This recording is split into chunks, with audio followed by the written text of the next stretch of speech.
Assalamualaikum warahmatullahi wabarakatuh. A'udzubillahi minasyaitonirrajim. Bismillahirrahmanirrahim.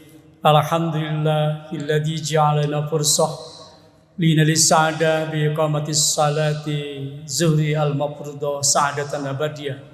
Asyhadu an la ilaha illallah wa la syarika lahu la ma'budu siwa wa asyhadu anna Muhammadan abduhu wa rasuluhu sayyidus syariatil islamiyah wa ala alihi wa sahbihi wa man tabi'u ila yaumil qiyamah. Allahumma shalli wa sallim wa barik ala hadan nabiyil karim sayyidina wa maulana Muhammadin sallallahu alaihi wasallam al jaibil gharrain ya amma ba'd. Seraya memanjatkan puji dan syukur atas seluruh anugerah, hari ini kita semua bisa bermujalasah, bisa berjamaah melaksanakan salat zuhur. Semoga saja gerak dan langkah kita senantiasa meraih berkah dan puncaknya menjadi nilai ibadah. Allah berikan waktu istimewa bagi kita setelah sholat duhur ini, kita menghadapnya, mengikuti perintahnya. Kemudian kita selesai melaksanakan sholat zuhur 4 rakaat. Setelah itu kita berdoa dan memohon ampunan atas seluruh dosa-dosa kita. Bagaimana tidak, seorang syair menyatakan, wa umri naqisun fi kulli yaumin wa danbi zaidun kaifah timali. Sementara umurku ini setiap hari adalah semakin berkurang, sementara dosa-dosa kita semakin bertambah. Bagaimana pertanggungjawaban kita? Tidak ada kata lain kecuali wasar'u ila magfiratin mir rabbikum. Segeralah memohon ampunan atas seluruh dosa-dosa kita yang terasa dan tidak terasa setiap waktu, setiap saat kita lakukan. Karena kita yakin Allah itu Maha mengampuni kita semuanya. Hadirin jamaah rahimakumullah. Kalau menyangkut tentang ampunan, kita punya banyak dosa kepada Allah, maka langsunglah kita memohon ampunan kepada Allah. Tapi tatkala kita memiliki dosa-dosa sesama keluarga kita, sahabat kita, atau tetangga kita, tidak ada kata lain kecuali kita memohon maaf padanya dengan mengikrarkan, saling memaafkan. Maka betapa indahnya dan leganya hati kita tatkala kita beristighfar, tatkala kita memohon ampunan kepada Allah atas seluruh dosa-dosa kita yang sangat banyak tadi. Kemudian kita juga kiri kanan pada saudara kita minta dan saling memaafkan. Betapa leganya hati kita semua. Hal demikian sangat dicontohkan oleh baginda Rasul sallallahu alaihi wasallam. Coba kita simak sejenak saja, merenung untuk membangunkan rasa rindu kita pada baginda alam Nabi besar Muhammad sallallahu alaihi wasallam. Satu saat Siti Aisyah ditanya oleh para sahabatnya, "Ya,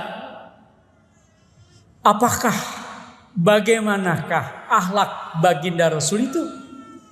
Maka Siti Aisyah menjawab, "Akhlak baginda alam adalah Al-Qur'an." Sehingga salah satunya termaktub dalam surat Al-A'raf ayat 199. A'udzubillahi minasyaitonirrajim. Bismillahirrahmanirrahim. Khudil afwa wa'rid.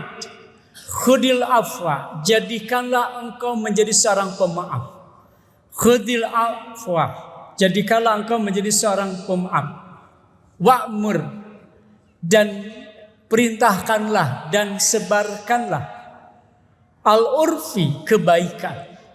Wa'arid anil jahilin, dan berpalinglah dari orang-orang yang bodoh. Paling tidak ada 3 hal. Yang pertama, jadilah kita menjadi seorang pemaaf. Allah saja yang Maha Pemaaf. Maka kita semua berusaha menjadi seorang hamba Allah yang juga bisa memberi maaf dan menjadi seorang pemaaf. Bagi dalam Rasul sallallahu alaihi wasallam, kita tahu perjuangan beliau tatkala menyebarkan kedamaian melalui agama Islam. Luar biasa ya. Satu saat kita butuh untuk menyimak kembali Bagaimana beliau tatkala menyebarkan kedamaian. Masyarakat pada saat itu mencaci maki, menghina, menyakiti, bahkan sampai akan membunuhnya bertubi-tubi. Apa yang dilakukan baginda Rasul? Hanya tersenyum saja, hanya memohon kepada Allah agar mereka diampuni oleh Allah, karena mereka tidak tahu apa yang dibawa oleh baginda Rasul. Dan karena mereka ada keiri dengkian.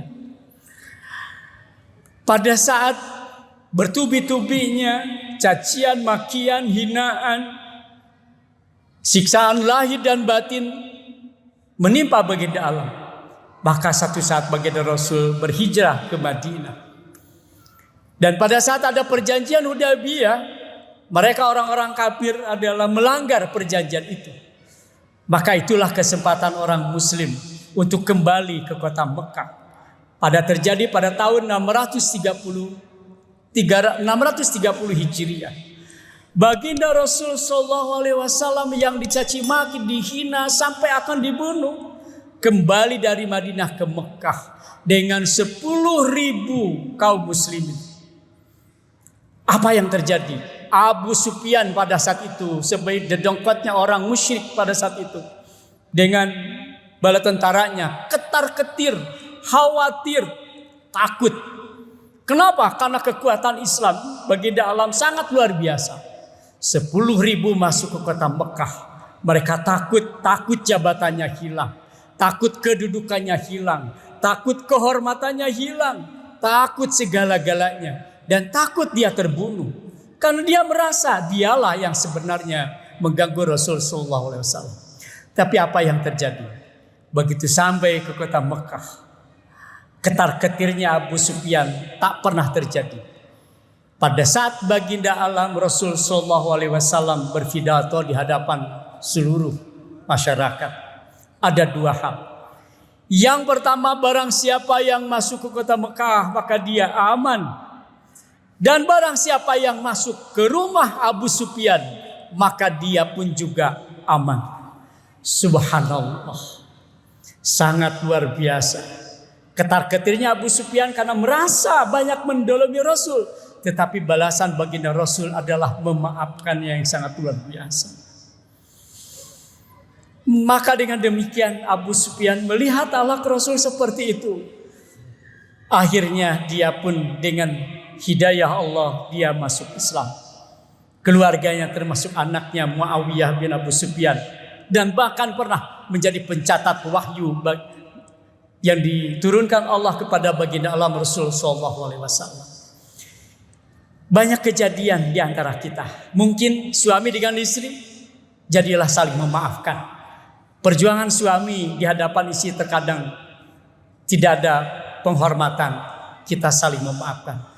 Jerih payah seorang istri di hadapan suami bisa jadi satu saat menjengkelkan. Disitulah saling memaafkan. Antara adik dan kakak, antara tetangga, antara sahabat yang dekat sekalipun, banyak terjadi hal kesalahan. Maka dalam al-hadis dinyatakan, majadallahu abdan bi'afin illa izzan. Tidaklah Allah akan menambah kemuliaan, kebaikan kepada seorang hamba dengan memaafkan, kecuali hanya dengan kemuliaan. Jadi menjadi seorang pemaaf itu di hadapan Allah mendapatkan derajat yang tinggi dengan kemuliaannya. Oleh karena itu setiap waktu, setiap saat kita ini terhadap Allah semakin bertambah dosa-dosa kita. Umur kita berkurang. Wa umrina kisun bikul yaumin wa dan bizaidun kaifahtimali. Sementara dosa-dosa kita semakin bertambah. Segeralah setelah kita sholat zuhur, asar, maghrib, isya, subuh yang pokok, paling tidak kita memohon ampunannya kepada Allah untuk diri kita, ayah bunda kita, guru-guru kita, dan keluarga-keluarga kita, juga saudara-saudara kita. Sesama kita, lihat kiri dan kanan, kita saling bermusafahah. Ma min muslimaini yaltaqiyani fayatasafahani.